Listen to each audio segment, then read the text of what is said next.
Hello everyone and welcome into another video. So recently I got myself involved in a couple of very interesting races. Not only because those races were extremely competitive, but we had a lack of MR cars.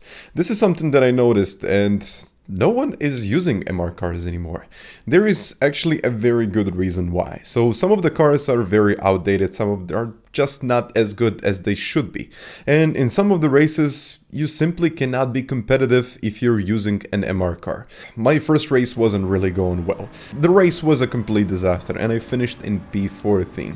So I wanted to, let's say, highlight a couple of situations that I had, and okay, in the end I got damage. I was all over the place. I got even a penalty, but then what really hit me was the acceleration that the Genesis had over my car. So the Nissan is, well, actually it's a pretty well balanced car, but the acceleration isn't really the best. It's stable, it's good, it's just an all-arounder, but the acceleration of that car is not, it's just simply not great. But the Genesis, on the other hand, is completely opposite. Acceleration is everything about that car, and it was simply impossible to get closer to, or even just to outrun that car in the straight line, even though I had a better line. And then it almost became like I was fighting for nothing pretty much when I was defending against the Genesis, because that was pretty much a battle that was already lost. Because acceleration wise, they are much faster, and there is almost nothing that you can do unless you want to get into some serious fights and eventually push someone off the track, which is not something that I want to do. And that is exactly the reason why I'm making this video. You can see on the left hand side, there was an easy pass. Even though I was in the slipstream, he was really easy to overtake me at this point. So he just moved out of the way, and yeah, I was still in the slipstream, which was quite surprising that he had that much speed going on, and it was pretty much an easy pass. So the Genesis was really OP when it comes to acceleration, or is OP when it comes to acceleration. And yeah, that is pretty much about it. As you can see it in this situation as well, I did the corner a little bit better than he did. Of course, I got a half a second penalty, but in the end he had so much better acceleration, and as I said before, I finished the race in P14. Not the best race that I've done so far. Definitely not the best one. And then later I was actually able to qualify a little bit better. So this is the lineup for the second race, and I started up in P7, which was really good qualifying. But then I realized at this point there was Giorgio Mangano with the Ferrari, the only MR car in P10. The guy qualified for the World Tour multiple times, and he's an exceptionally fast driver, and only P10 for him. And that's about it. One MR car. And yeah, even Michel took a car that was completely outdated just to, I guess, just to have some fun. But in the end, he posted that video on his YouTube channel, and yeah, when he was going downhill, the car was completely unstable. It was almost impossible to hold that car under control, even though he is an ex-world champion, which pretty much asks the question, if a world champion cannot hold a car in line, who can?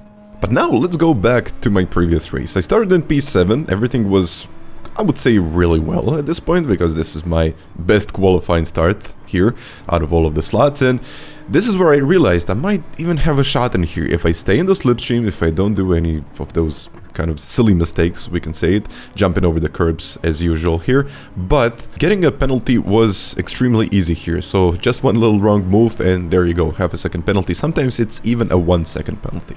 So P7, I'm looking at the lineup up in front, and all of these guys are really fast, and as I said before, the most important part is not to get a penalty, and that's exactly what the Italian did. And also, I got this little lunge. I honestly thought he was trying to go for a move, but later, when I watched the replay, I was actually quite surprised, because he was just avoiding the driver in front of him. So we were going through the section, and I kind of I really hoped for it, that someone in front of me picks up a penalty so I can get this place. And a 1 second penalty means that eventually you're gonna lose that place. Giorgio went on the outside, which is not the best possible line out of there, and I guess that Ferrari had a little bit more rotation through the corner, and he was able to get through the corner faster and eventually pick up that P7. So now I'm in P6, Giorgio, I got the World Tour driver behind me in P7, and I mean, I just don't want to name everyone in this lobby, but Gino in front of me with that Aston, he's just doing an incredible job here, because that car, I don't know how he's driving it, somehow he is. But yeah, exceptional speed all around the place. So At this point, I kind of realized that I might even have a shot in here because he wasn't really getting much closer. And then through this section, it was extremely important to get to the inside of this curb, get onto the power early as I slow down the footage, and then again, just to tap the brake slightly and once again accelerate before the corner, because otherwise you will not be able to pick up the speed on the on the exit of the corner, and then eventually get all of that speed from this whole section. So this was a really difficult circuit to master, and eventually if you do it right, you're quick. But if you just make one little mistake, that's, well, you're losing half a second easily. And that's exactly what happened in here. Gino was pushing hard, and all of a sudden he almost lost the car over the curb. And I thought, okay, this is the moment where he loses it, but he was able to save the car. And I was really surprised by the move that he's done. And now I'm just at the back of him, but it was really difficult to follow that Aston. And I really didn't know what to expect out of him, because honestly, I didn't have any expectations out of the Aston, and I was just sitting back and, you know, enjoying the view, kind of wanting to get into the slipstream. But the way he accelerated and the way that Aston accelerated was exceptional. And at this point, we were only 5 seconds off the lead, which was much of an improvement from the previous race that I've done. And at this point, I realized if I really push for it, I might even get something more out of this race. And then again, you're in the slipstream, but then you're just fighting against the World Tour driver that is literally just about 2/10 behind you. You're trying to maintain your pace without too many distractions, and then again, you have to go through this chicane section. I don't even know how to call it, the curb section or whatever. You just need to go over the curbs. If you do miss the curbs even slightly, you're losing like 2 to 3 tenths easily, and he's overtaking you. So you need to be exceptionally precise through this whole section, but again, my Nissan didn't really have that much acceleration in here. And then, lap 13, I realized that the gap was increasing. And also, my front right tire wasn't exactly in the best possible shape. But the gap now to Giorgio was 1.5 seconds, and it was increasing. So I kind of realized that I was in a good spot here. I'll maybe even maintain my, well, I will probably maintain my P6 at this point. But then I watched his replay, and this is how his tires looked like. This car is incredibly difficult to drive in this situation. The rear tires, even if one of the rear tires is gone like this, it's completely red, the car is almost impossible to hold in the straight line. Even in some of the turns, you have to be exceptionally careful about the whole thing, otherwise you're just gonna spin out easily. And then I realized that was Jack spinning out of the last corner when my tire, well, my front right tire just gave up, and eventually I finished up in P5.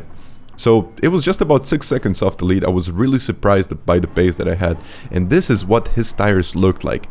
It was incredibly bad. He was really struggling to even keep that car on the road. Just imagine like that, a World Tour driver having a difficult time just to even keep the car on the road. And this, I guess this really makes the car unusable. If you just went into the pits, you would lose about 20 seconds. You're completely out of the question. You're not even in the race anymore. So no one used MR cars on the circuit except for maybe Killian, but that's a completely different story.